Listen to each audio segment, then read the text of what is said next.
que está acontecendo com a cirurgia? A cirurgia está ficando cada vez menos invasiva. Isso. Antigamente as cirurgias eram grandes cortes. Aberta, né? Hoje não, né? Já de 20 e poucos anos para cá, a gente faz por vídeo, furinhos, e hoje a gente faz também por robótica. O que é um grande lance que eu vejo na cirurgia? É que os pacientes, quando eles veem um resultado mais rápido, Incentivo. eles ficam com outra motivação. Esse paciente se estimula. Tem paciente que diz, eu não acredito não, eu agora estou gostando de ir para academia. Acho que começa a experienciar realmente a melhora. Porque a questão do emagrecimento, a questão da obesidade, não é só perder um peso. Não é só o peso que se perde, mas é a vida que se ganha.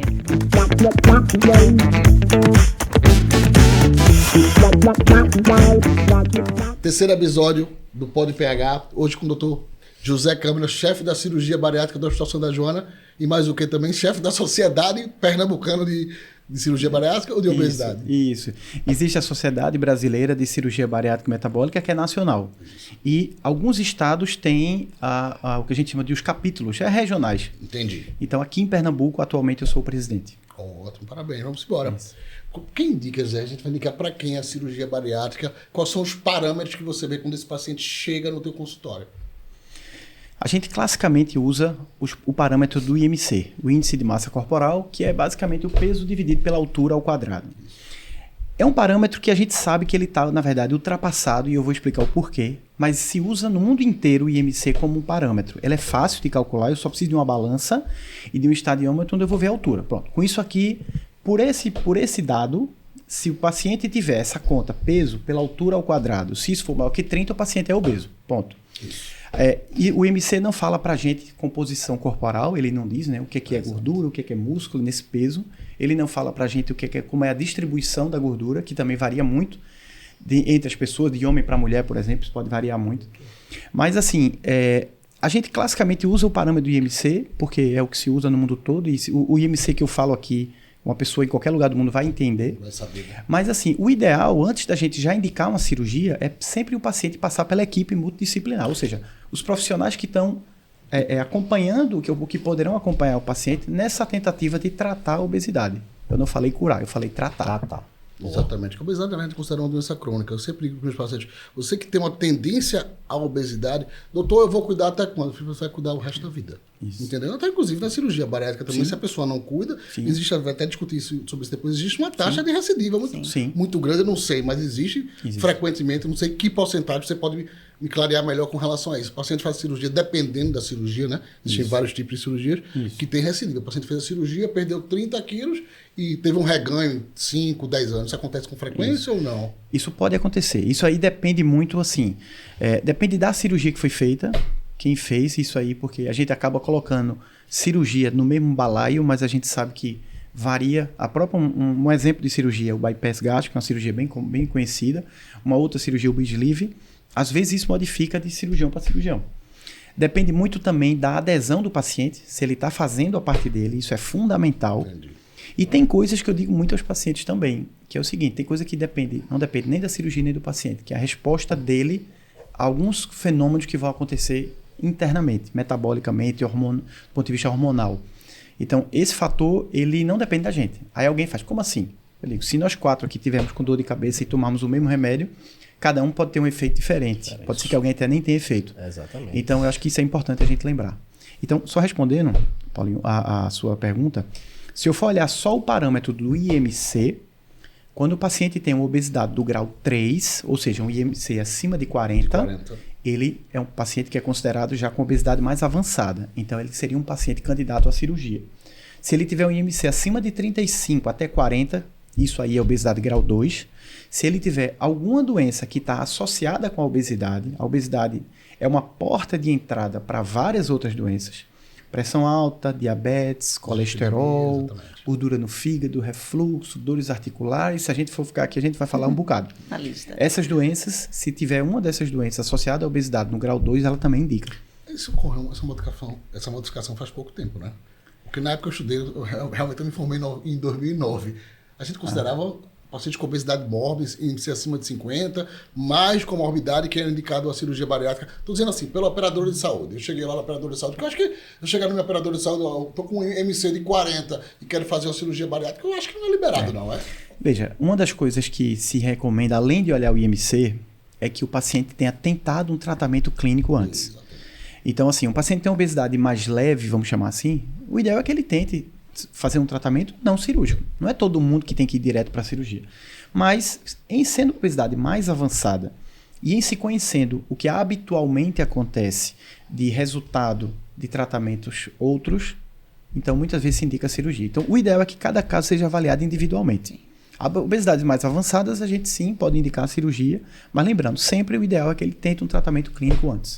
Tem que exaurir todo tipo de tratamento. A gente sabe também que a cirurgia bariátrica, o paciente, ele ocorre uma síndrome desabsortiva, na verdade. O paciente ele passa a não absorver vários nutrientes para o resto da vida. Esse acompanhamento vai ser para o resto da vida, de deficiência de vitamina B12, deficiência de vitamina D. Então, vocês sabem e orientam esses pacientes pós-cirúrgicos que, olha, você vai ter que repor isso aqui o resto da vida. Sim. Ou não? Veja, hoje em dia, a gente pode falar depois sobre isso, mas existem tipos diferentes de cirurgia. Isso. Algumas cirurgias são mais desabsortivas, outras menos. Então, isso vai sim interferir na absorção de alguns minerais e algumas vitaminas. Mas o que é que a gente recomenda sempre? Quem vai fazer bariátrica precisa entender que precisa fazer uma suplementação proteica e de vitaminas. Isso aí tem que ser feito. Alguns casos, sim, é necessário fazer ferro, fazer cálcio. E aí, por isso a importância do paciente estar sempre acompanhando a equipe toda. Não é fez a cirurgia e desaparece. Eu reforço sempre, acho que é uma coisa que deve ficar muito clara, é que qualquer tratamento para obesidade, medicação, cirurgia, medicação que vão lançar amanhã, que é uma pílula, qualquer um. A gente tem que lembrar que tem 3 coisas que eu considero fundamentais. Uma é a parte, temos aqui nutricionista para falar sobre isso, é a parte de educação alimentar. Se eu fizer qualquer que seja a cirurgia, tome qualquer que seja o remédio, e se eu não cuido da minha alimentação, eu vou ter problema lá na frente. Esse é um ponto. Segundo ponto, atividade física. Ele tem que fazer uma atividade física. É com essa atividade física que eu vou ajudar a perder peso e depois já ajudar a manter esse peso perdido. Mas não só perder peso, como perdendo peso, a gente sempre discute isso, né? Perdendo peso com ganho e manutenção. A manutenção da massa muscular. Perfeito. Entendeu? Porque A massa, não adianta, né? Perfeito. Então, exatamente. Então, a orientação quanto à alimentação, atividade física e o terceiro ponto que eu bato muito na tecla, que para mim isso é um tripé, é a saúde mental. A cabeça tem que estar boa. Perfeito. Eu ia conversar sobre... Daqui a pouco eu ia tocar mais profundamente. Perfeito, vamos lá. Mas isso para mim, esse tripé, se esse tripé estiver ok, a tendência é que qualquer cirurgia, qualquer outro tratamento tenha mais chance de sucesso. O que eu vejo comum é que os pacientes eles fazem esse acompanhamento por um período com a equipe multidisciplinar e eles acabam deixando de ter adesão do acompanhamento e ficam muito à vontade. Deixa tipo psicólogo, deixa tipo nutricionista e deixa até de treinar. No pós-operatório, no caso, né? Depois de algum tempo, ele teve o resultado específico, ele perdeu, vamos lá, 30 quilos no procedimento e depois fica um pouco relaxado, fica muito à vontade. Essa rede de apoio que trabalha com o senhor, chega junto, como é que é? Porque realmente eu vejo muitos casos deles abandonarem, principalmente o psicólogo, que é uma intervenção muito importante nesse processo. É bom especificar, pronto. Eu quero marcar com o cirurgião bariátrico, quero marcar com o Dr. José Câmara. Bom, marquei. Eu tenho todas as indicações que você acabou de me dizer. IMC acima de 40, com comorbidade ou sem comorbidade. Marcou. Esse acompanhamento são quantas consultas que esse paciente tem com o psicólogo para depois você pensar no ato cirúrgico. Paciente que ele já tem... Normalmente o paciente que tem obesidade, ele tem uma tendência a ter depressão, entendeu? A gente sabe disso, né? Pode ter pela obesidade, ansiedade, depressão. Existe uma contraindicação formal por esses pacientes terem essas doenças psiquiátricas que seja, para fazer a cirurgia ou não? Porque a gente sabe que os pacientes que fazem bariátrica, assim, você pode dizer do contrário ou não, eles têm uma tendência ao aumento de depressão, têm uma tendência ao aumento de alcoolismo, ou não? Olha, isso é uma coisa sempre muito falada, muito perguntada. Muito discutida, né? Olha, o Brasil hoje opera aproximadamente 75 mil a 80 mil cirurgias ano. Esse dado, em 2022, os dados que a gente era em torno de 75 mil. Os Estados Unidos faz mais ou menos 250 mil ano. Se esse povo todo fosse ter depressão... Endoidasse, né? É verdade. A gente nunca mais fazia cirurgia bariátrica. Então, é porque, infelizmente, às vezes essas pessoas pegam dados que são muito assim. Só o que é que... A gente sempre lembra só o avião que caiu. Exatamente. A gente não lembra os aviões que estão voando o tempo inteiro. Então, eu acho importante a gente lembrar isso. Agora, que muito paciente pode ter por exemplo, compulsões, ele pode ter ansiedade, ele pode ter depressão. E muitas vezes esse paciente não tem esse diagnóstico prévio. E muitas vezes no pós, isso começa a se exacerbar. É por isso a importância da equipe. Então, por exemplo, lá onde eu trabalho, no Centro de Obesidade e Diabetes, a gente tem essa equipe multi, a gente tem psicólogo, a gente tem psiquiatra, a gente tem nutricionista, a gente tem nutrólogo, a gente tem educador físico. Então, o ideal é que o paciente tenha. Não existe um número específico. Depois de X sessões com o psicólogo, ele vai. Na verdade, assim, varia muito de profissional para profissional e também do paciente. Se ele sente que com, sei lá, 2, 3, 4 consultas que o paciente está ok, está apto, ele libera. Muitas vezes é recomendado um acompanhamento pós. Tem pacientes que, de fato, se beneficiam muito com o acompanhamento pós. E o que eu vejo na minha prática diária é que os pacientes que operam, que seguem as orientações, e os que precisam desse acompanhamento, quando eles seguem, a tendência desse paciente é deslanchar. É uma tendência, assim, que a gente vê mesmo no nosso dia a dia. É uma mudança de vida. Ele se motiva, a autoestima vai lá para cima. Então, assim, de uma forma geral, esse é o que eu vejo. E, geralmente, quando o paciente volta, o paciente que segue as orientações, quando ele volta, alguns me dizem assim, doutor, eu tenho um arrependimento. Qual é o seu arrependimento? Não ter feito isso antes. Agora, o paciente que desaparece, que seja por qualquer razão, às vezes tem questão financeira, enfim, qualquer que seja a razão, aí se ele não tiver um cuidado maior com ele, a tendência, ele pode ser um daqueles pacientes que começam a relaxar. Aí relaxa na comida, aí para de treinar. Isso pode acontecer. Especifica pra gente, José, quais são os tipos de cirurgias e qual é a cirurgia hoje em dia mais utilizada por você e no Brasil para especificar a bariátrica. Hoje, no Brasil e no mundo, a técnica mais feita é uma técnica que a gente mexe apenas no estômago. Certo. É uma cirurgia chamada gastrectomia vertical, mas se você falar isso por aí, quase ninguém vai saber, vão chamar de sleeve. Sleeve realmente é a cirurgia que o mundo todo mais faz e o Brasil acompanha isso. A segunda cirurgia mais realizada é uma cirurgia chamada bypass gástrico. Nesse sleeve, se reduz o tamanho do estômago, se coloca uma sonda por dentro do estômago que vai servir como um molde. Certo. Então, você vai retirar no mínimo 50% a 60% desse estômago. O estômago vai parecer, sabe, como se fosse um tubo. E aí, se achava até um dia desses que ele ia perder peso apenas porque ele comia menos. Isso, de fato, é um ponto. Mas não é só isso. Hoje a gente sabe que uma parte do estômago que sai é produtora de um hormônio que é a grelina, que é um dos hormônios que a gente chama de sacietógenos, né? Além disso, o alimento que desce mais rápido, porque se observou que, com vários estudos de contraste, de estudos dinâmicos, que esse estômago modificado, ele esvazia mais rápido o conteúdo do alimento para o intestino. O intestino, quando recebe esse conteúdo de forma mais acelerada, principalmente lá no fim do intestino, que é o íleo, isso leva à produção de uma série de hormônios que vão ter efeitos na perda de peso. Um desses hormônios, que é bem conhecido, é o GLP-1, que é a partir do qual, hoje em dia, e inclusive muitas das medicações que se usam hoje, dizem respeito a essas medicações e vieram dos conhecimentos pós-cirurgia bariátrica.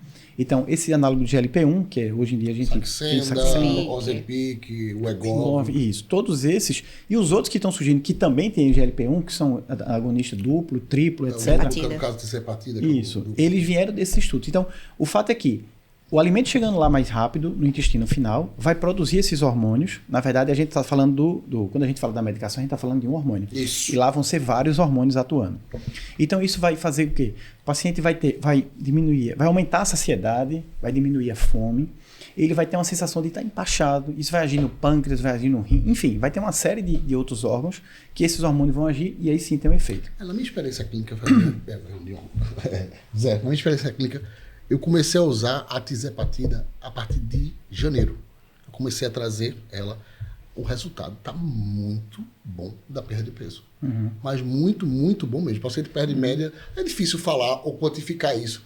Mas eu considero assim, de 20% a 30% melhor que o Ozempic. O Ozempic fazendo direito, né? A gente para perda de peso, faz o Ozempic com cliques diários. Já não faz o Ozempic para diabetes, faz um cliques diários. Então começa a dosar com 8 cliques e vai aumentando de acordo com o paciente. Que a gente sabe que já tem estudos que até tem uma dosagem de 2,4 miligramas semanal, que é o caso do Wegovy, né? Que o Wegovy, ele veio assim, eita, vamos lançar o Wegovy. O Wegovy nada mais é que essa maglutida que a gente já faz há 4 anos, que é a mesma coisa. Isso. Entendeu? Então, assim, eu acho que essa ferramenta da tizepatida, ela vai ajudar muito a evitar a cirurgia bariátrica. Porque você tem que entender, na verdade, eu penso assim, quanto menos eu levar esse paciente para cirurgia bariátrica, melhor. Na verdade, não é um ato cirúrgico, entendeu? Tem as complicações pós-operatórias, pode ter complicação intraoperatória, então assim, tem que ser bem avaliado esse paciente. Eu realmente fiquei, como posso dizer, surpreso, porque eu fiquei, IMC acima de 35, o pessoal está fazendo cirurgia bariátrica, eu não sabia.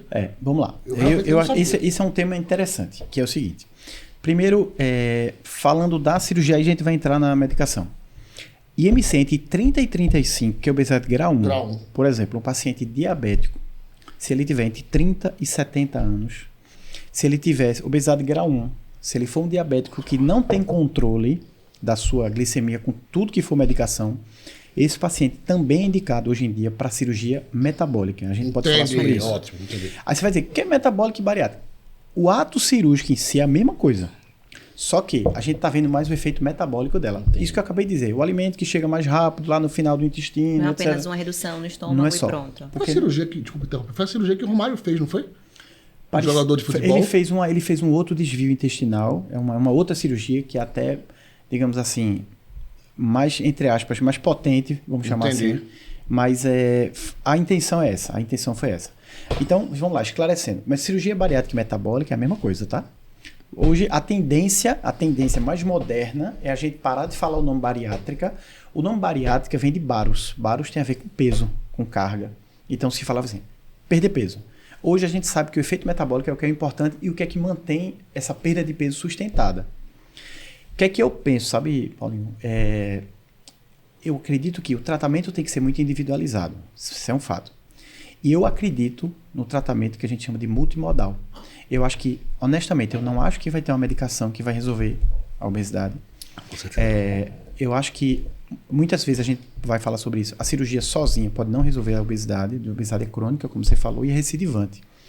Mas a tendência aqui, o que é que está acontecendo com a cirurgia? A cirurgia está ficando cada vez menos invasiva. Isso. Antigamente as cirurgias eram grandes cortes. Aberta, né? Hoje não, né? Já de 20 e poucos anos para cá, a gente faz por vídeo, furinhos.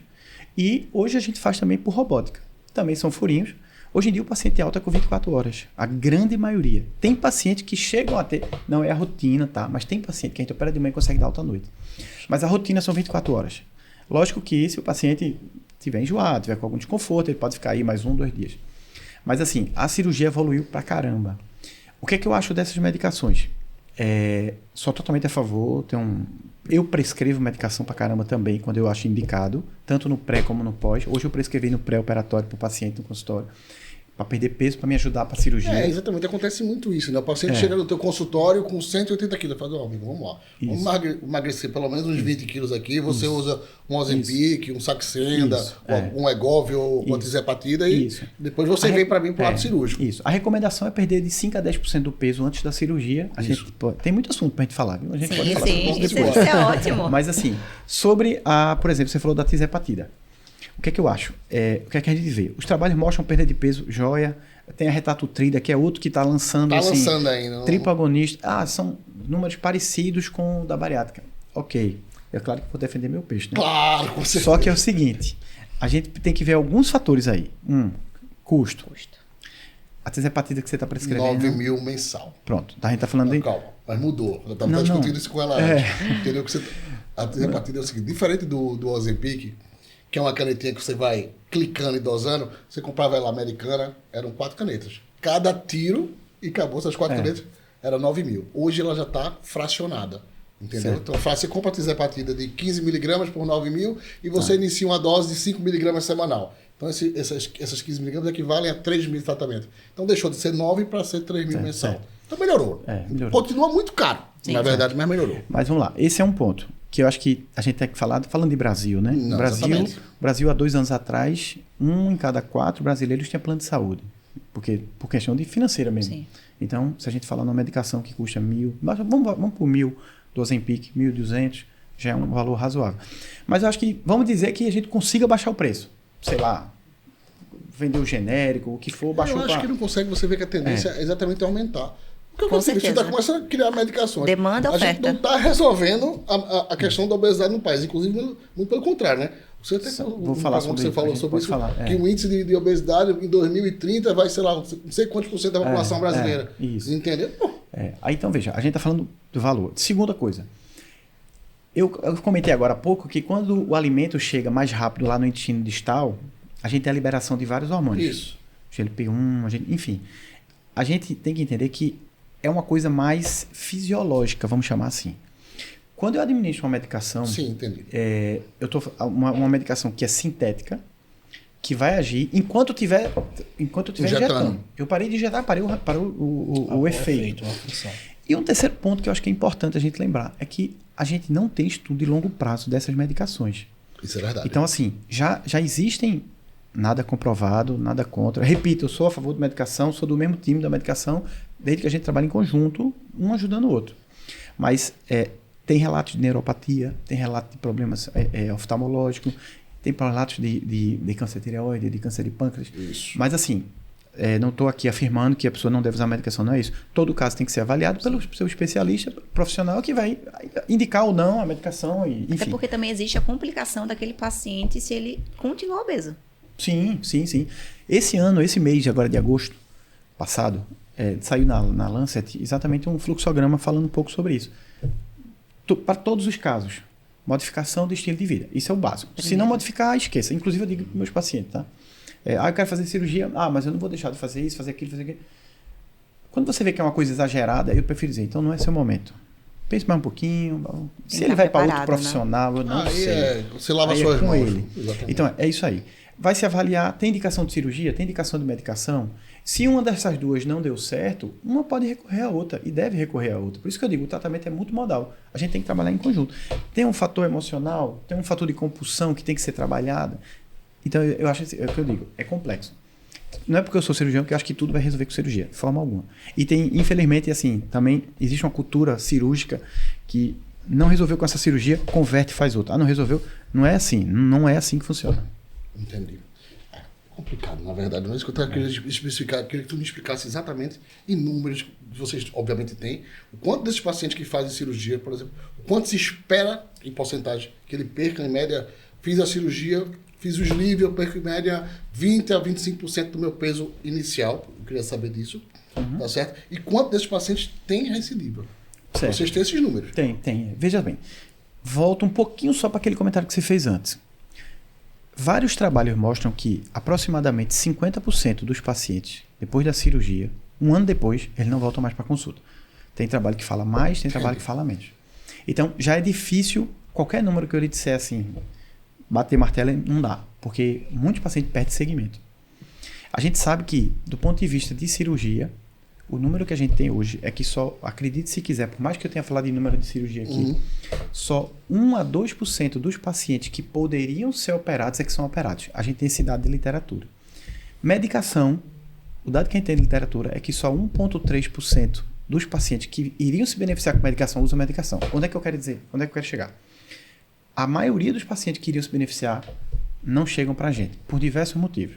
Aí tem o lado financeiro, tem a desinformação, tem o paciente que não se aceita obeso, tem o próprio colega de saúde, profissional de saúde, que não indica e acha que é preguiça, que é falta de... Né, se você quiser, se você fechar a boca, falta um pouquinho de boa vontade. Esquecem que... É importante reforçar isso. Isso. E esquecem que obesidade é uma doença. Isso. Então, veja que a gente está falando de números pequenos. Mas agora, respondendo a sua pergunta. O que é que se espera um paciente que faz cirurgia? Quanto é que ele vai perder de peso? No primeiro mês... Desculpa interromper, porque eles perguntam isso. Sim, doutor, claro. Eu chego com 150 quilos, vou perder quanto? Isso, eu sei que vai ser a primeira pergunta no consultório que ele vai fazer é essa. Não é isso? No primeiro mês, o que a gente vê, em média, é que ele vai perder 10% do peso dele. Certo. Primeiro mês. Tem gente que perde mais, tem gente que perde um pouco menos. E aí também vai da fisiologia de cada um. Se a gente for falar, fazendo analogia aí com a medicação, a gente está falando de uma medicação muito boa, tal, que está perdendo 14%, 17%. Mas a conta não é nem um mês, né? A gente fala no mínimo 90 dias. Isso. Entendeu? Então, assim, você considera que a medicação está fazendo efeito, você começa a pensar, depois de 90 dias você vai avaliar, né? Exatamente. Se ele estiver perdendo menos de 5%, você diz, não está, troca a medicação. Cirurgia, primeiro mês, em média 10%. Os primeiros 6 meses, média 25% do peso total. Um ano, média de 30%, 32%, 33% do peso total. E atinge esse platô normalmente em um ano, seria mais ou menos aproximadamente isso. Ano. O que é que a gente considera que a cirurgia teve ou não sucesso? Isso é uma outra coisa que é bem discutida no meio da gente. Se o paciente perder menos de 50% do excesso de peso, a gente considera que a cirurgia não teve o resultado esperado. Menos de 50% do excesso. Entendi. Agora, então, esse é um dado que é importante. Então, quando os pacientes perguntam, eu dou esses números, quando ele me pergunta, mas eu digo, olha, isso é média.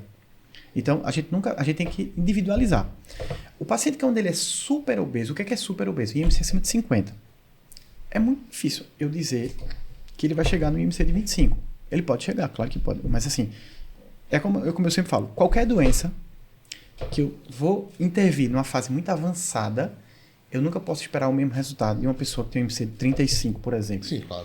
O caminho é mais curto, né? Isso, a percorrer. Isso. Aí o paciente, outra coisa que eu falo muito para os pacientes, não se comparem. Por exemplo, um paciente perdeu no primeiro ano... Isso é uma coisa interessante, né, Zé? Porque você falar para o ser humano não se comparar é difícil, né? Porque o ser humano se compara o tempo todo, diariamente, né? Desde que sai de casa ele está se comparando, né? É verdade. Mas assim, tem paciente que diz, doutor, minha vizinha perdeu 40 quilos e eu só perdi 20. Veja, pode ser que os seus 20 estejam excelentes e os 40 dela não estejam bons. E vamos lá, como é que está essa perda? Está uma perda saudável, vamos chamar assim? Porque, assim, isso é importantíssimo. Aí entra a história, novamente, do acompanhamento nutricional. Da composição corporal. Mas, assim, é difícil você explicar para o paciente, entendeu? Olha, o que importa para a gente, para mim também como nutrólogo, para você como cirurgião barato, o que importa, de fato, é a tua composição corporal. Isso. E ele só quer ver a balança. A balança. Você deu um exemplo agora há pouco de 180 quilos. Se um cara tem 180 quilos, um homem ou uma mulher, e se ele chega, por exemplo, nos 95 quilos, ou 100 quilos, que seja, veja, ele está perdendo. Vai que, vamos falar de IMC ideal. Vai que o ideal dele fosse, exemplo, 70 quilos. Poxa, se ele saiu de 180 para 100, ele vai ter um ganho na saúde dele gigantesco. E de vida, né? Os 15 de vida na frente. Isso. Então, assim, a gente tem que ter muito cuidado quando a gente vai falar uma coisa para o paciente, a gente não pode prometer resultado, né? Sim. Porque, veja, é o que eu falei, depende da cirurgia, depende do paciente e depende de coisas que não dependem da gente. Então, eu vejo um super ganho nisso. O paciente era diabético, fez a cirurgia, era diabético, teve um super benefício, deixou de ser diabético, a gente vai chamar isso de remissão. Teve uma remissão da diabetes por 10 anos. 15 anos depois ele, começou a ficar diabético de novo. A cirurgia foi boa ou ruim? Eu considero que foi bem boa. Fantástica, na verdade. Ele passou 10 anos sem uma doença que estava matando ele. Então, assim... Lesionando retina, lesionando rim, risco de evoluir com insuficiência renal crônica. Perfeito. Passou 10, 15 anos sem ter esse problema, né? O que a gente tem, sabe, Paulinho? Existem vários trabalhos, né? E, como eu disse, eu vou defender meu peixe, né? Mas, assim, existem trabalhos bem conhecidos que têm acompanhamento de mais de 20 anos de paciente. Que hoje, ainda, a gente não tem isso com medicação. As medicações são bem recentes. Bem mais recentes. Isso. Tem trabalhos mostrando, por exemplo, que o paciente que faz... A gente comparar o paciente não obeso com o paciente obeso. Aí desses obesos, vamos lá, o que fez a bariátrica e o que não fez.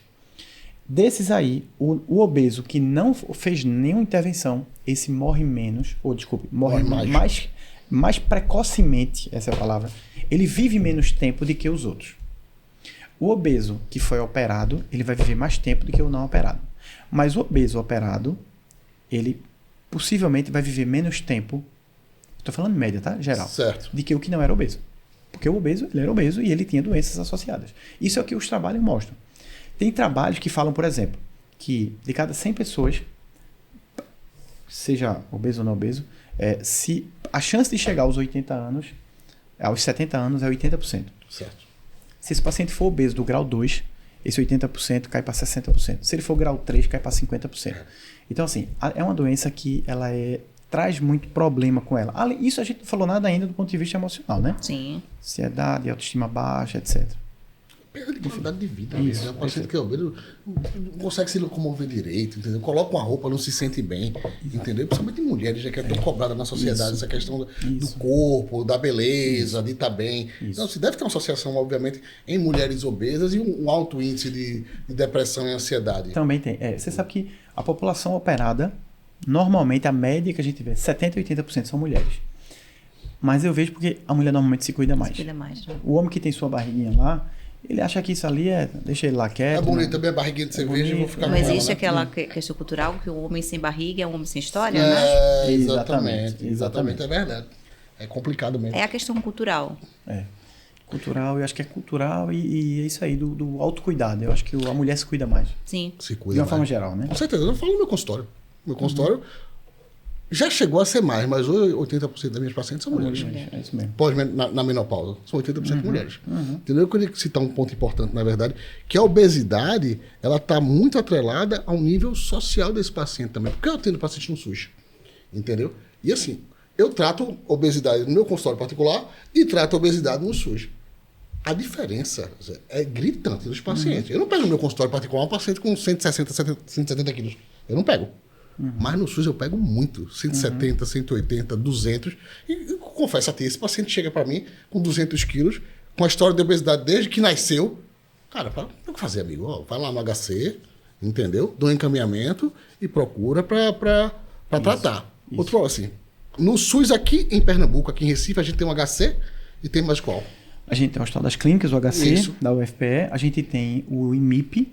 A gente tem o Hospital Agamenon Magalhães. Eu trabalho no Hospital Agamenon Magalhães. Certo. Esses são, vamos dizer assim, os que fazem com mais regularidade. Outros fazem eventualmente, mas esses três... E essa fila seria de quanto tempo, Zé?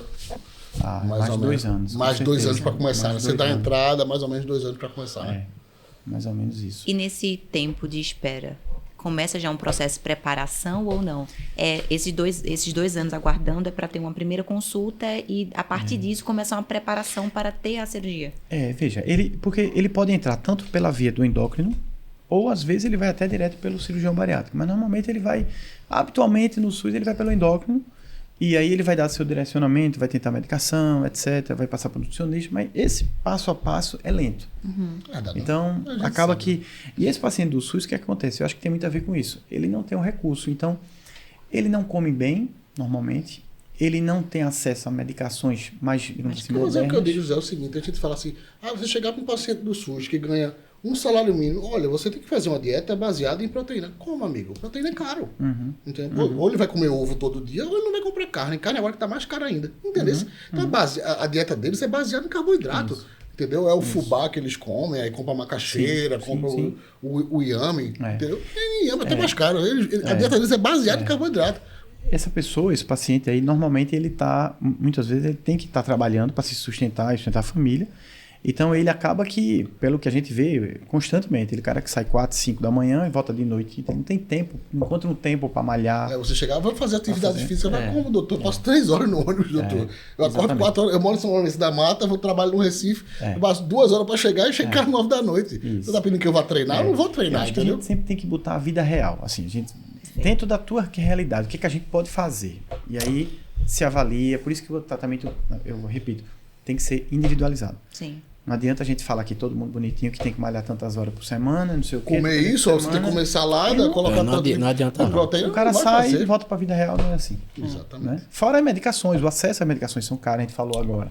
O SUS é você ter que apagar um incêndio. Você vai por etapas, não tem o que fazer, sabe? Não tem medicação na oxigênio central liberada pelo SUS, não existe. Entendeu? Que seria uma sibutramina da vida, que é uma medicação péssima, entendeu? Mas não é liberado pelo SUS. Não Exato. libera. Exato. Entendeu? Acesso à cirurgia também. Aí você não tem a quantidade de serviços que ofereçam tanto isso. A demanda é muito grande, as filas são grandes. Então, assim, é um somatório de coisas que vai terminar pulsando com o paciente chegando cada vez mais obeso. É isso que eu exatamente falo do pós-operatório. Esse paciente que a gente acabou de discutir tem esse estilo de vida por causa, assim, das condições sociais dele, aí ele vai fazer a cirurgia, esse paciente ele não vai fazer atividade física. Vocês contraindicam por causa disso também, por uma questão socioeconômica do paciente, para isso não. Tem que ser avaliado cada caso. Não, porque eu já vi no HC acontecer isso. Entendeu? Na época do HC eu já vi acontecer isso. Falei, vou operar esse cara, ou essa mulher não treina, essa mulher mora no interior, não vai ter como a gente acompanhar ela, entendeu? E contraindicava a cirurgia. Eu já vi isso na época. Eu tô falando 2008, 2009. Não, 2008 para baixo, lá no HC. Entendeu? Hoje, assim, eu acho que assim, hoje a cirurgia, esses últimos 20 anos aí, evoluiu muito. O próprio SUS também se faz muito por vídeo, não é todo lugar do SUS que faz por vídeo. Aqui em Pernambuco, nós até comparado com outros estados, a gente até faz um bocado de vídeo no SUS comparado com outros estados. Mas, assim, você tem que pesar, veja.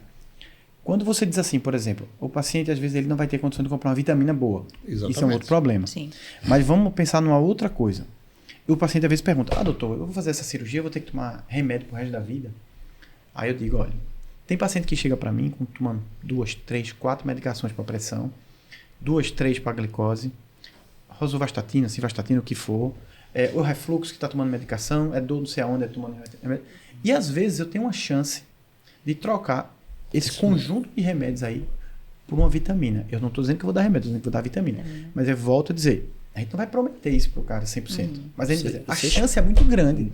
Faz um comparativo, né? Isso. Eu dei uma aula um dia desse, a vez por outra alguém chama, eu vou dar uma aula, e aí dei uma aula e eu mostrei, na primeira o slide, foi uma foto de um print da tela, com a permissão do paciente, sem o nome dele, logicamente, que era, ele operou comigo na quinta-feira, teve alta na sexta, um bypass gástrico. Certo.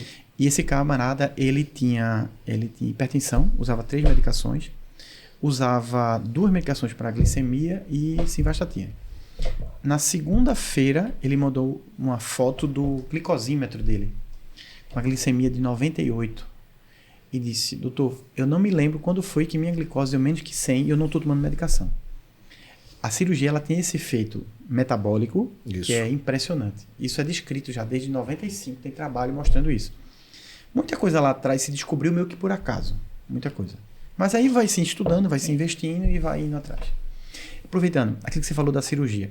Hoje, Paulinho, em centros especializados, com equipe naturalmente multidisciplinar, o paciente que ele é bem preparado, que ele vai para a cirurgia. Hoje, as taxas de complicação da cirurgia se assemelham à cirurgia de vesícula.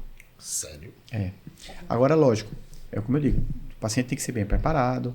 Se eu pegar um paciente super obeso, que já tem um monte de comorbidades, esse paciente ele é de alto risco. Não é porque é bariátrica, não é porque ele é um paciente de alto risco. Exatamente. Qualquer cirurgia que fosse realizar... Isso. Se fosse uma mulher e fosse operar o útero, era de alto risco. Se fosse um cirurgião ortopédico, o risco dele de uma trombose e outros problemas era grande.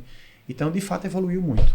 O paciente que chega para mim no meu consultório pós-bariátrico, chega para acompanhamento mesmo, nutricional, avaliar vitamina D, vitamina B12. O que eu verifico na minha prática clínica, ele sempre tem hipovitaminose B, B12 e D também. E normalmente reserva de ferro baixo. Entendeu? Isso aqui, frequentemente, esses pacientes, quando eu falo pós-bariátrico, é pós-bariátrico de 2, 3 anos. Muito tempo. E que não acompanha. Aquele paciente que você falou. É aquele paciente que operou, perdeu o que tinha que perder, não está valendo mais nada. Entendeu? Aí ele chegou no seu consultório com uma história de prostração, diminuição de cognição. Quando você pega o cara tem uma vitamina D de 18, o cara tem uma B12 de 180, entendeu? Isso. Uma ferritina para um homem baixíssima, uma reserva de ferro baixíssima, e anêmico também. Ele vem com um pacote completo. Isso. Entendeu? E imputa a culpa na cirurgia bariátrica, na verdade não é. É porque ele não passou a não acompanhar. Isso. É fundamental, porque veja, se eu estou regularmente acompanhando esse paciente, ele pode... Quando a gente detecta qualquer redução de taxa dessa, a gente já repõe de imediato. A gente, quando eu digo, é a equipe, tá?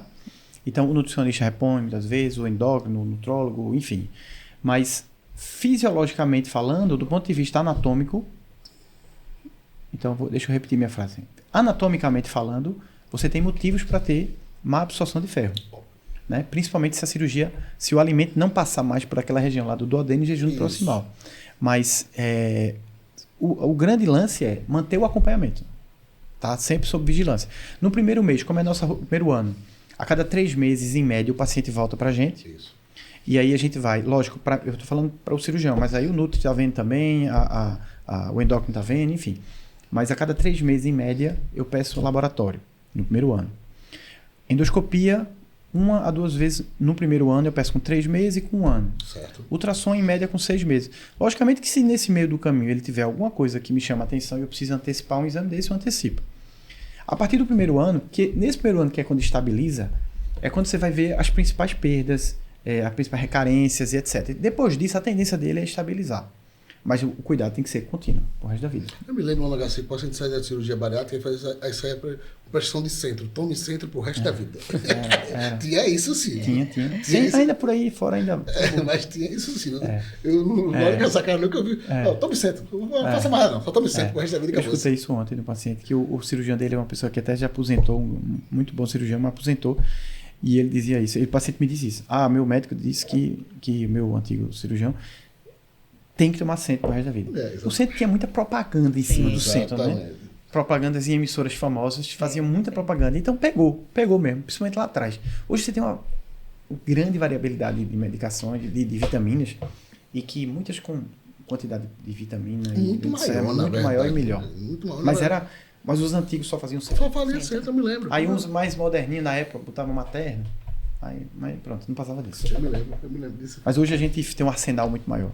Não, com certeza. É. Com certeza. Só voltando, as principais carências vitamínicas desses pacientes pós-bariátricas vão voltar, se corrija se estiver errado. Deficiência de ferro, B12 e D. Seriam essas principais? São as principais. São as principais, né? principais. Então, o paciente pós-bariátrico tem que estar sempre avaliando, vamos lá, você fez a cirurgia bariátrica, tem que estar avaliando vitamina D, vitamina B12 e reserva de ferro. Isso, perfeito. Consumo proteico. Consumo proteico também. Perfeito. Lembrar que, assim, principalmente a mulher em idade fértil, que menstrua, essa mulher, em teoria também, ela tem, na teoria e na prática, a gente vê Isso. que ela tende a ter ainda mais uma tendência à anemia. Então, mais um motivo para se vigiar isso aí. A gente pede sempre, eu peço sempre a cinética do ferro, Isso. eu faço esse acompanhamento. Saturação, tá Isso, é. Eu sou suspeito porque eu também, vez por outra, dou uma aula sobre isso, então para mim isso fica muito mais fácil. Mas tem que ter esse cuidado. E é por isso também a equipe multi. Se eu, por exemplo, não estou pedindo isso, eu sou um cirurgião que não estou habituado a pedir, mas meu nutricionista pede, meu endócrino pede, por isso a importância desse paciente sendo visto por todo mundo. Vi uma coisa que o paciente, por exemplo, está vomitando muito no pós-operatório imediato, por qualquer razão que seja, e a gente tem que lembrar que uma das coisas que o paciente pode ter de deficiência é a tiamina, B1.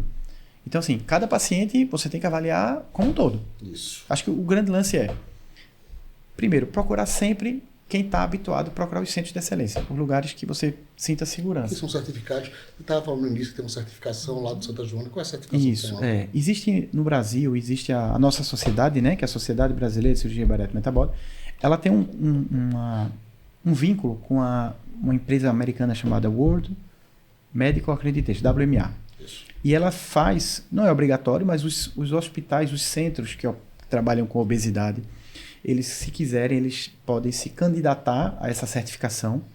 Então, ele vai apresentar uma série de documentações e vai receber a visita do pessoal que vai conhecer as instalações, vai ver tudo, vai conferir, etc. Então, existem 3 níveis, IQ1, IQ2 e IQ3.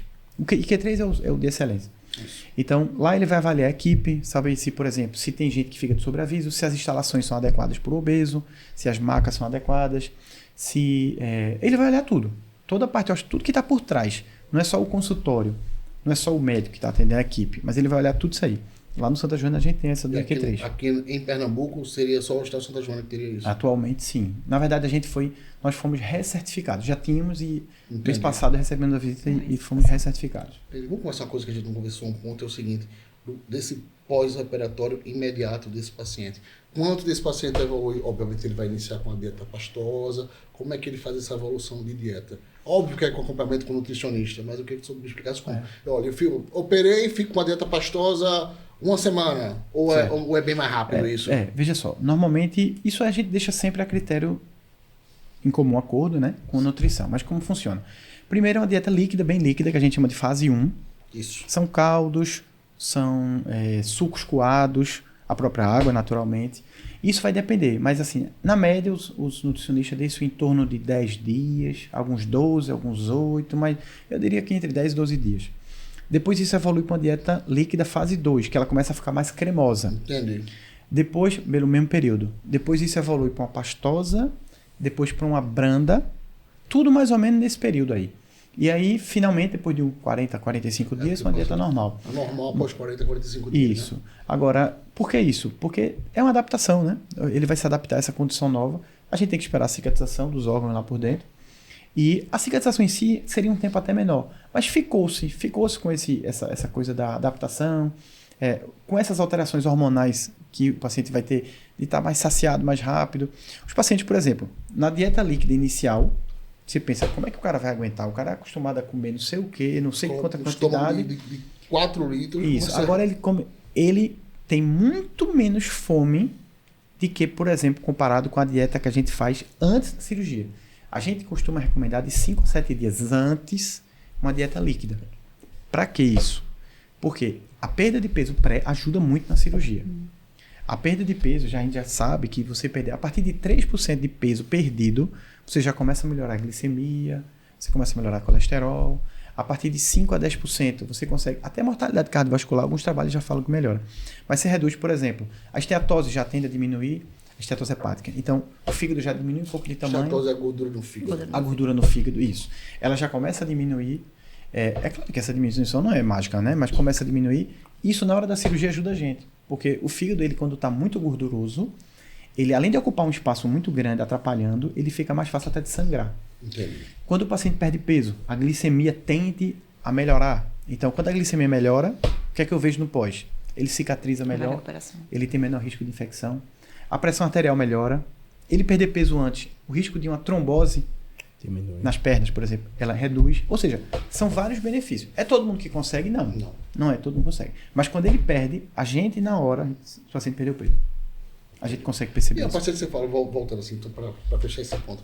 O paciente que ele fez o ato cirúrgico hoje, ele volta a uma dieta normal após 45 dias. Seria isso? Mais ou menos isso. Mais ou menos isso. Mas só lembrando, ele operou, digamos, de manhã. Hoje, como é que funciona hoje na rotina? Operou de manhã. Terminou a cirurgia. 2 horas depois, ele já está dentro do quarto. Certo? É a média. De 4 a 6 horas depois da cirurgia, ele já está andando e começando a tomar os copinhos. 4 a 6 horas pós-cirurgia. E na média, 24 horas ele está indo para casa. Essa é mais ou menos a média. É uma coisa que você tocou no assunto que é mudança de estilo de vida, ficou uma coisa bem vaga, né? É importante dizer o que é mudança de estilo de vida. Mudança de estilo de vida é regulação do sono, a gente já sabe, regulação do trânsito intestinal, atividade física regular, uso de suplementação, avaliação hormonal, para verificar o paciente como um todo. A gente fala assim, mudança de estilo de vida, fala, pô, que mudança de estilo de vida, né? Agora, o que é que eu acho interessante? Veja, se fosse tão fácil mudar estilo de vida, muita gente talvez nem fizesse cirurgia, nem fizesse medicação, etc. O que é um grande lance que eu vejo na cirurgia? É que os pacientes, quando eles veem um resultado mais rápido, incentivo, eles ficam com outra motivação.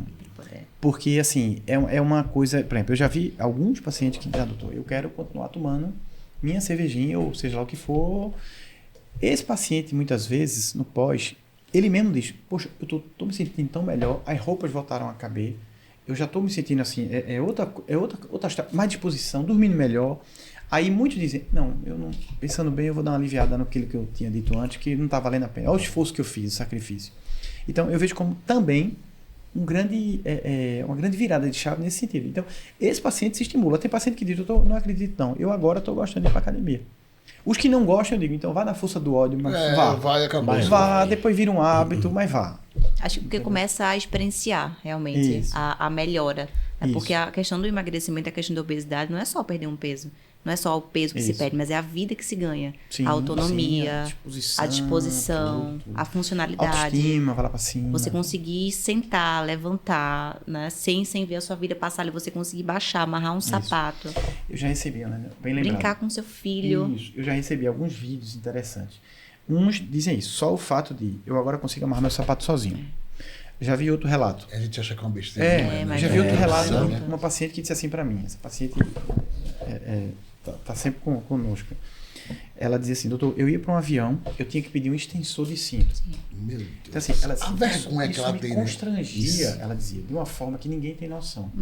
E já recebi vídeo de paciente correndo com um carrinho de supermercado, com os filhos dentro, ou correndo ao redor, dizendo, obrigado por me proporcionar isso.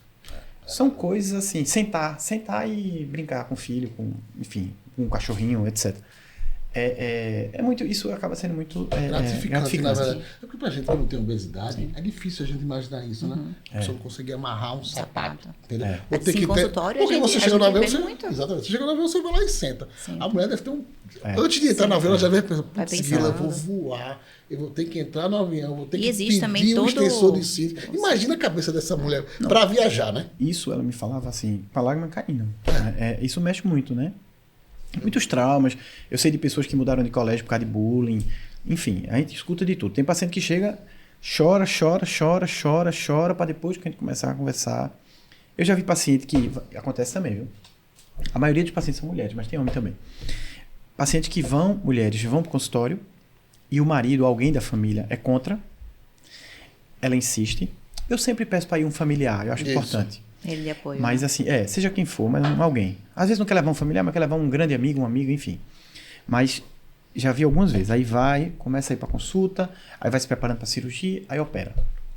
Aí começa a perder peso, começa a malhar. Daqui a pouco, nas outras consultas, o marido começa a comparecer nas consultas. Com medo de ser deixado, né? De mão dada. Eu vejo isso de vez em quando. Aí, de repente, é só mão dada, senta juntinho, um beijinho e vai. Bom, e eu, sabendo e acompanhando todo o processo, já vi de tudo, mano, já vi de tudo que você imaginar.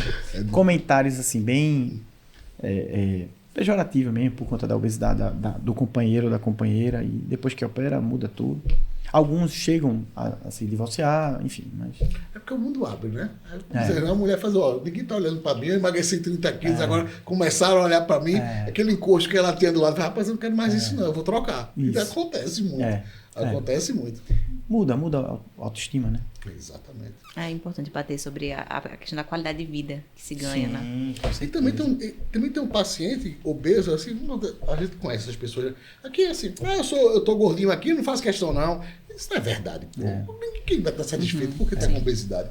Porque tem pessoas que eu conheço, pessoas que falam assim, não tô preocupado com isso aqui, não. Pra mim, eu tô tranquilo. O cara com obesidade grau 3. Não tá, pô. Sabe que não ama a gordura, ele não tá. Muita gente se diz assim, eu sou obeso, mas eu não tenho... Minhas taxas são todas normais. Exatamente. Eu digo, olha, ainda. Mas assim, ninguém vai forçar ninguém, empurrar ninguém. Não, claro. Fique à vontade, mas assim, a gente fala os prós e os contras, o que pode acontecer isso, enfim, e a pessoa vai escolher. Mas tem muito isso. E aí, como eu falei, um número pequeno que se opera ou que toma medicação, tem a ver com isso também. Ele não se vê obeso, ele não... Enfim, ele tem receio, ou questão financeira mesmo, não tem acesso. Mas a quantidade de pessoas que se beneficiariam seria muito maior se fosse possível expandir. Cirurgia e medicação. Tem que fazer o conjunto, né? Isso. Até para o paciente que faz a cirurgia, obviamente, para ele fazer um controle, ele pode fazer uma medicação, pode fazer uma análise de GLP-1. Claro. Sabe o que eu oriento meus pacientes que tratei a obesidade, chegaram num peso ideal, mas, cara, faz o Ozempic sexta, sábado e domingo. Porque todo mundo faz dieta. Todo mundo faz dieta segunda, todo mundo faz dieta terça, quarta e quinta. O normal é esse. Sexta que começa a bagaceira, né? Sexta, sábado, domingo. Então você faz, eu costumo dizer, é redução de danos. Tu vai lá, faz ou um Saxenda 0.6, 1.2, não nem tá falando isso aqui, mas 0.2, 0.6, 1.2, ou uma dose X de Ozempic, porque assim, tu vai para um churrasco, tu vai para uma festa, tu não sabe, tu sabe que vai exagerar, pô. Cada um tem que usar as suas armas, né? Exatamente. E vai fazer e individualizar. E leva isso pro resto da vida, viu? Tem vários pacientes. Inclusive, eu faço de vez em quando. Então, eu vou viajar, sabe uma coisa? Eu faço sexta, sábado, domingo, aí eu já não exagero tanto, entendeu? E é tranquilo fazer. É bem tranquilo. Eu faço muito isso. Os pacientes que eu já tratei, obviamente. Que já emagreceram, que já atingiram... Que tem um acompanhamento. Que tem um acompanhamento, que já atingiram o peso ideal. Então, porque existe esse questionamento também no consultório. Doutor, eu vou tomar um remédio o resto da vida, vai tomar. Doutor, eu vou cuidar da obesidade o resto da vida.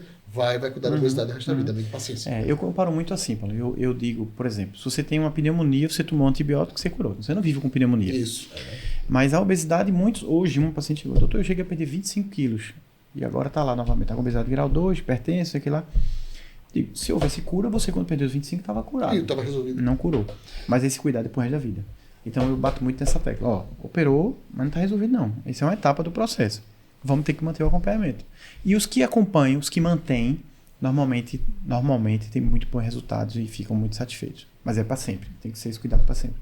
É difícil colocar isso na cabeça do paciente. É difícil. É porque seria até estranho a gente pegar um paciente diabético e falar, para a tua medicação, não precisa não. Isso. Seria uma É a mesma irresponsabilidade. coisa. Esse comparativo que a gente faz Mas no é a consultório, mesma eu falo ideia isso. do paciente que está. Se a obesidade existe, ela hoje é uma doença, existe um CID para isso, então o acompanhamento e a conduta precisa ser realmente ali para o resto da vida. Eu acho que é isso. A gente acha que tudo, as coisas estão evoluindo. É bom, muito bom, importantíssimo que as medicações estejam evoluindo. Mas assim, tem que individualizar. A gente sabe que... interessante o seguinte, amigo. A gente está com uma gama de procedimentos mais novos, melhores. A gente está com as medicações melhores, com a taxa de perda de 20% e 30%. E a gente não resolve o problema. Entendeu? A gente tem uma tendência crescente de obesidade. Entendeu? Isso. Porque contra a gente, médico, tem muita coisa. Tem uma indústria por trás contra a gente. Entendeu? Que está ganhando da gente disparado. Sim. Você concorda? Concordo. Um monte de medicação. Tu vai tomar Tizepatida, tu vai tomar Ozempic, tu vai tomar Saxenda, tu vai operar, agora tua cirurgia é por vídeo, com outro dia tu sai, e a gente está perdendo essa briga. Eu sei isso, a gente enxuga gelo. Isso. Entendeu? A gente enxuga gelo. Por uma questão econômica também, entendeu? Os pacientes que chegam pra gente, precisa ter um custo, existe um custo, não é barato, entendeu? Mas o paciente do SUS, por exemplo, dificilmente tem esse acesso e a gente está perdendo isso. Isso. Porque o cara também tá ligando a televisão dele, ó. É propaganda do McDonald's, é propaganda do Bob's, entendeu? Tome Coca-Cola, que Coca-Cola é saudável, e acabou-se, né? Hoje em dia, veja, o tipo de alimento mudou muito, né? Quando a gente ouve falar de alguma coisa dos ancestrais da gente, era tudo magrinho, né? Sim. Forte. Porque tinha que correr para poder sobreviver, para poder comer, senão não comia. Mas assim, e mudou. Hoje em dia a gente pede no iFood, pede num qualquer um desses aplicativos, ninguém sai mais de casa. O tipo de comida que vem, mais rápida, mais prática, é essa aí, ultraprocessado e tantos outros. Cada vez se exercita menos, porque está chovendo, porque é perigoso lá fora, porque não sei o quê. Enfim, trabalho também, tem que trabalhar, enfim. Então, a tendência é essa aí. Agora, a gente sabendo de tudo isso, eu acho que assim, uma coisa que é importante também, veja, a obesidade a gente está falando sempre no adulto, mas tem que trabalhar a criança também. Isso. A Exatamente. criança e o adolescente. Tem vários trabalhos que mostram que a criança, quando ela é obesa, seja no começo, no meio da fase de infância, o adolescente, esse paciente, muitas vezes, ele tem um risco mais elevado, por exemplo, de alguns tipos de câncer. Fora essas outras doenças que a gente está falando aqui o tempo inteiro. Pressão alta, diabetes, não sei o quê. Então, essa conscientização deveria vir lá do início. Houve um presidente americano, há uns anos atrás, eu não vou citar não, porque não... Que a esposa dele fez esse trabalho em frequentar algumas escolas. Não só ela, mas ela criou uma rede para tentar ver se ameniza um pouco isso. Não resolveu, claro, mas pelo menos é importante começar a ter um pouquinho dessa consciência. Eu falo que a educação nutricional deveria ser aprendida na escola. Sabe o que eu falo para meus pacientes que são pais de família?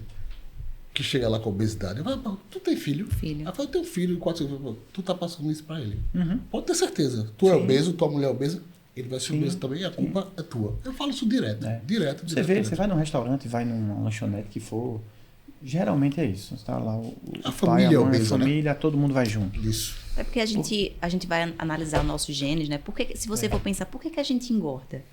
A gente não veio de um ambiente, a gente veio de um ambiente totalmente escasso.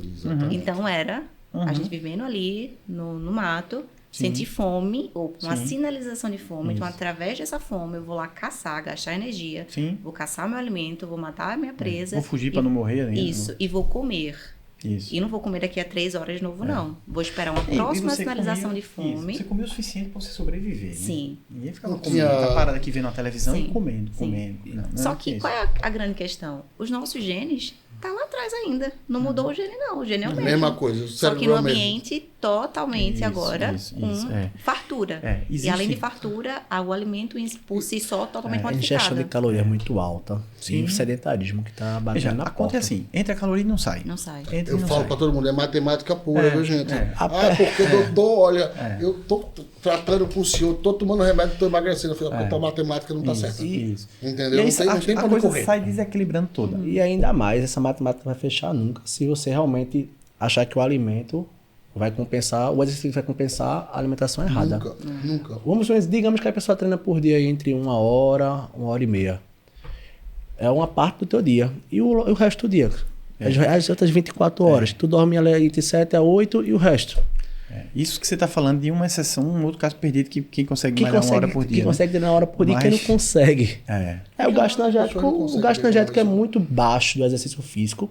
E depende da modalidade que você fizer, comparando com o que pode causar alimentação descompensada. Um ponto interessante, gente, só para entrar um pouco nisso, essa questão da obesidade infantil. Eu vou citar o nome da escola da minha filha aqui. Você vai na escola, entendeu? É refrigerante. Eu fico impressionado. É porque eu sou um pouco chato com relação a isso. Mas tem que ser, PH. Eu não sou mãe. Tem refrigerante na classe. Não tem até loja de doceria nas escolas das crianças agora. Na minha época não tem isso, não. Tem loja de doceria porque as crianças hoje têm cartão de crédito, né? Você vai num Hoje tem que ter cartão de crédito. Você vai num cinema. Aquele balde de pipoca. E o pior é que aquele negócio é gostoso, né? Se você pegar a primeira mãozada, você acabou. Se você vai terminar comendo o balde. Açúcar, gordura, juntinhos, pra dar uma explosão. E tem negócio de refil. E refil de refrigerante. O cara, tô pagando bem baratinho, vou tomar. Aí começa. E a então, diferença do P pro M pro G é nada. Então, É ancoragem, né? faz proposital pra você pegar um G que você fala, por causa de R$5. Se você pagar R$2 a mais, o balde vira o dobro. Mercado Aí você é sabido, né? Aí você vai pegar o maior. E assim vai. Mas é a questão, né? Que a a obesidade é uma questão cultural. Cultural. E vai muito na base. A base educacional. E você vê umas coisas também interessantes. Falando de uma coisa mais recente. O componente genético da obesidade, eu andei conversando com... Eu sou curioso, né? Eu converso, pergunto com os geneticistas, assim. eles não conseguiram me dizer nada 100% ligado só com obesidade. Mas, obviamente, síndromes genéticas como um todo, sim, aí tem um papel importante. Então, algumas síndromes, que Prader-Willi, por exemplo, aquela síndrome que geralmente crianças ou adolescentes, eles geralmente morrem bem jovens, eles ficam muito obesos, eles não têm a saciedade, eles comem e não têm a saciedade, eles vão comendo. Então, para síndromes, você consegue associar mais. Mas outras síndromes, aliás, só a genética é difícil de você, apesar de todo mundo dizer que é genética, aí eu fui no geneticista e tô dando uma futucada daqui, talvez num próximo episódio de Pod PH, a gente fale mais sobre isso. Mas eu tô tentando, mas assim, ainda não está 100% estabelecido. Mas uma outra coisa interessante... Essa questão da genética também é o seguinte, a pessoa não é a culpada, né? A culpa é da genética, né? Isso aí, também tem isso, né? Eu não sou culpado, também tem isso. A culpa é minha genética. Também tem isso. A isso. genética da família, entendeu? É muito fácil. A genética é uma falta de desculpa, pô. Também, é isso que eu tô dizendo, é feito, meu metabolismo doutor, meu metabolismo é lento. Não tem metabolismo lento não, querido. Tu não faz atividade física, tu não bebe água, tu não dorme, aí tá dizendo que a culpa é do teu metabolismo. Teu metabolismo genética, ele é um preditor. Paulo, o que acontece muito é na idade, né? A pessoa chegou aos 30 anos, 40 anos, meu metabolismo já é diferente, modificou. Não é diferente nada. Pelo amor de Deus. É você que não tá com os hábitos adequados. Quando você pega uma paciente de 40 anos que é sedentária, ela fala, só tem que praticar atividade. Aí, doutor, eu vou começar a caminhar. Eu falei, caminhar? Tu vai começar a caminhar e tu acha que tu vai ter resultado caminhando? Eu até brinco. Quando o paciente vai fazer, quando ele fala que está fazendo caminhada, eu disse, mas é caminhada com a intenção de atividade física ou é aquela caminhada fazendo selfie, olhando para os pássaros, olhando para as pessoas? Uma caminhada contemplativa. É isso. Eu digo, tem que ser... Minha mãe tem 70 anos de idade, vai fazer 70 anos de idade. Eu coloquei ela na academia agora, vai 3 vezes na semana, tá toda doída. Tá doendo, eu falei, pronto, o caminho é esse mesmo, tem que estar doendo. Aí o cara de 40 anos de idade, olha, não, eu só vou caminhar. Deixa de criar vergonha na cara, vai fazer musculação. Mas os trabalhos é isso aí. Eu acho que falar de obesidade é entender que é uma doença que é séria, que pode trazer muito problema quando a gente está falando aqui. E, na minha opinião, o tratamento tem que ser individualizado. Tem princípios fundamentais, que é isso que a gente falou, né? Os cuidados com a alimentação, da atividade física, mas acho que tudo tem que individualizar. Zé, qual a diferença entre a cirurgia, o sleeve e o bypass? A cirurgia do sleeve, ela é uma cirurgia que o nome verdadeiro dela é gastrectomia vertical, porque só mexe no estômago e mexe nesse sentido, né? Vertical. Só se mexe no estômago. No bypass gástrico, você vai mexer no estômago, vai deixar o estômago pequenininho e vai mexer no intestino, ficar usando um desvio. Existem alguns padrões para esses tamanhos de desvios, tá? Mas no geral é isso. Existe a preferência de cada cirurgião. Tem cirurgião que gosta mais de um tipo do que outro. Tem muito paciente que chega, já pesquisou, já leu, já conversou com pessoas, enfim, às vezes chega dizendo, doutor, eu quero fazer tal. Chega através do Google, na verdade. Também Google, isso. Vizinho, compadre, enfim. Isso. Eu gosto eu sempre digo, eu falo sobre a cirurgia, digo que eu entendo que é pró e que é contra de cada uma, e eu aguardo os exames. Por que eu estou falando isso? Uma endoscopia pode mudar a minha técnica. Ponto de refluxo, né? Se o paciente tem refluxo, o ideal é que ele não faça sleeve, porque pode piorar muito o refluxo. Se o paciente tem refluxo, a melhor cirurgia para ele é o bypass. Entendi. Eu, cada vez mais, tenho feito sleeve. Antes eu só fazia bypass. Comecei a ver resultados do sleeve. Agora, claro, como eu disse, depende muito da cirurgia e depende do paciente. Entendi. Eu tenho uma paciente que postou recentemente na rede social, eu até repostei. Ela é muito jovem, ela estava com, acho que se não me engano, 18, 19 anos. Ela era super obesa, leia-se acima de 50 de IMC. Isso. Ela fez o sleeve, que muita gente diz, poxa, sleeve, porque o bypass, muita gente diz, não, a perda do bypass é maior. Se você falhar os trabalhos, a perda do bypass é levemente maior, mas a gente acompanha na média e longo prazo, fica muito parecido. Entendi. Fica bem parecido. Mas os defensores do bypass vão dizer, não é bem assim. Mas eu estou falando baseado em literatura. Evidências. A perda realmente é um pouco maior, mas lá na frente elas se comparam. O sleeve, essa paciente em particular, ela perdeu 80 quilos. Tá bem pra caramba. Agora, todos são assim? Claro que não. O que eu tenho visto, dependendo muito do quanto ele tinha antes. Porque, como eu disse, aquele que eu disse lá no início. Eu perdi 20 quilos, isso partimos é bom ou ruim? Não sei, partimos de quanto? Vamos ver. Né? A diferença básica, anatomicamente falando, é isso aí. Entendi. Mas o resumo que eu queria deixar claro é, se existe refluxo, a melhor cirurgia é o bypass. Existem outras cirurgias que estão sendo realizadas. No Brasil, o Conselho Federal de Medicina ainda não aprovou, mas existe a posição das sociedades cirúrgicas que já consideram importante, assim, que validam cirurgias que são meio que uma mistura dessas outras técnicas. Entendi. Tem cirurgias que são muito parecidas com o sleeve, mas você pega lá um pedaço do intestino e faz uma anastomose, uma costura, Isso. com a parte final do estômago. Então, essa é um tipo. Tem outra que pega esse intestino e coloca lá no duodeno. São técnicas, são cirurgias que são chamadas hoje de cirurgias emergentes. Alguns colegas têm feito, pessoas muito boas, profissionais excelentes. Aqui eu ainda estou segurando, não estou fazendo. Por quê? Estou deixando isso para caso de exceção. Porque eu estou esperando a liberação oficial do CFM. Questão pessoal. Isso aí Mas assim, vários colegas em vários locais por aí fora têm feito. Entendi. O que é que a gente tem de novidade hoje em dia para a cirurgia bariátrica? O que é que está chegando, que já chegou aqui no Recife? Uma é essa questão das técnicas, que está sendo essa mistura de... O sleeve, ele acaba sendo uma cirurgia que permite... A gente nunca deve fazer uma cirurgia pensando numa segunda cirurgia em seguida. Sim. Mas o sleeve, ele permite... Qualquer dessas técnicas atuais emergentes, você converter o sleeve em outra, Entendi. é infinitamente mais fácil do que o converter a partir de um bypass. Nem se compara, tecnicamente falando. E de novidade, a gente tem, de fato, que não é já super novidade, mas a gente tem a robótica. Que o nosso CFM, desde 2022, liberou também no Brasil. Já é feito nos Estados Unidos há muitos anos. Isso. O que é a robótica? É o robô que opera? Não, é o cirurgião que opera. Só que entre o paciente lá deitado e o cirurgião, existe uma máquina, que é o robô. E o cirurgião, ele opera... A gente opera só com os dedos, assim. A gente pega na mão direita esses 2 dedos, na mão esquerda também. E todo movimento que eu faço, eu fico vendo... Faz em tela, né? Isso. A gente chama de console. Console... Como é o nome desse equipamento? O nome, a marca, você diz? Não, o que chama desse robô tem um nomezinho, É né? o Da Vinci. O Da Vinci, exatamente. Da Vinci é uma marca de uma empresa específica chamada Intuitive Surgical.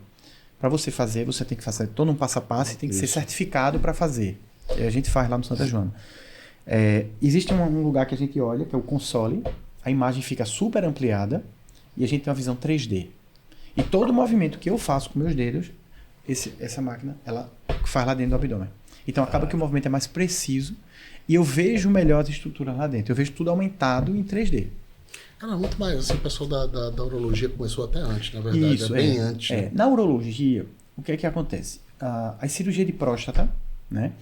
Elas feitas por robóticas, elas de fato elas dão menos problemas do ponto de vista de incontinência, de ereção. Então, acaba que o homem, ele naturalmente, se eu tenho um resultado melhor com esse negócio, eu vou fazer com esse negócio aí. Na bariátrica, algumas pessoas ainda não aceitam 100% em termos de benefício. Mas, por exemplo, um paciente super obeso, que a parede abdominal é muito rígida, é muito dura, é difícil você mexer. No robô, a força é 0. Eu fico sentado. Se ele for mais obeso ou menos obeso, eu faço a minha força é 0. É só mexendo aqui com a mão. Outra coisa, todo movimento que eu faço, ele é reproduzido dentro do abdômen e não tem o tremor que uma pessoa segurando uma câmera pode ter. E uma pessoa que está operando também pode ter. Então, a câmera fica estática e o robô não treme. Então, assim, essa diria que é a grande novidade. Outras a gente chama de plataforma robótica, é isso aí que a gente falou. Mas outras marcas estão chegando e a tendência, como acontece com tudo na vida, é que chegando outros, o preço tende a melhorar. Como tudo aqui no Brasil é muito caro. A gente, só para concluir, o robô ele é autorizado pelo CFM, mas não está no rol da ANS. Então, normalmente, o paciente, quando vai fazer a robótica em algum hospital, e aí cada hospital tem a sua política, aí normalmente se cobra um valor, o hospital exige um valor por conta desses custos. Entendi. Vamos terminar aqui. O nosso assunto de obesidade foi grande. Foi rápido, rápido não foi, não. A gente começou, vai longe. Conversar de obesidade vai longe. Cirurgia bariátrica de obesidade vai longe. E a gente não entrou ainda na parte da obesidade mesmo, porque se a gente fosse entrar para falar sobre a obesidade mesmo, seria um podcast à parte. E assim finalizamos o nosso 3º episódio. Ótimo.